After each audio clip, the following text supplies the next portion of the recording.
বাজে ঠিক সকাল ৭টা। তাহলে গীতার প্রথম অধ্যায়ের ৩৪তম শ্লোক শেখা যাক।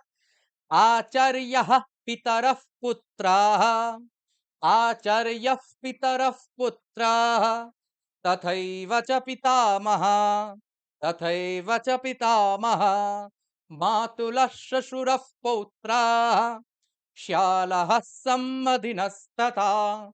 দেখুন বিসর্গের পরে যদি প থাকে তাহলে উচ্চারণ হয় ফ।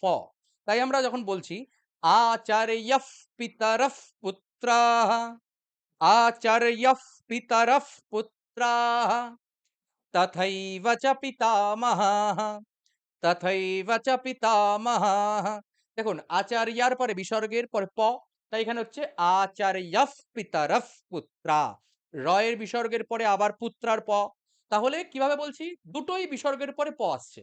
তাই আমরা এইভাবে বলছি আচার্যঃ পিতরঃ পুত্রাঃ তথৈব চ পিতামহাঃ মাতুলঃ শ্বশুরঃ পৌত্রাঃ।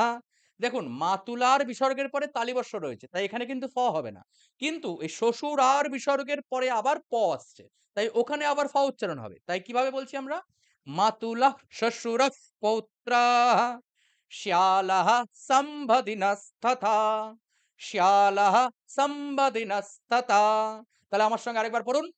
আচার্যঃ পিতরঃ পুত্রাঃ তথৈব চ পিতামহাঃ মাতুলঃ শ্বশুরঃ পৌত্রাঃ শ্যালঃ সম্বধিনস্তথা। শিখতে পারছেন কিনা অবশ্যই নিচে কমেন্ট করে জানাবেন। প্রত্যেকদিন সকাল ৭টার সময় আমরা গীতার একটা করে শ্লোক শিখছি।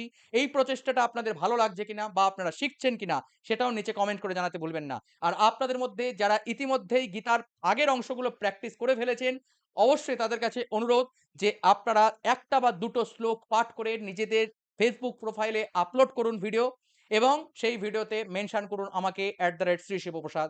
আমিও দেখতে চাই আপনারা কিরকম শিখতে পারছেন। নমস্কার, জয় গীতা, জয় সনাতন, জয় সনাতনী। কালকে ঠিক সকাল ৭ টায় শিখব গীতার প্রথম অধ্যায়ের ৩৫তম শ্লোক।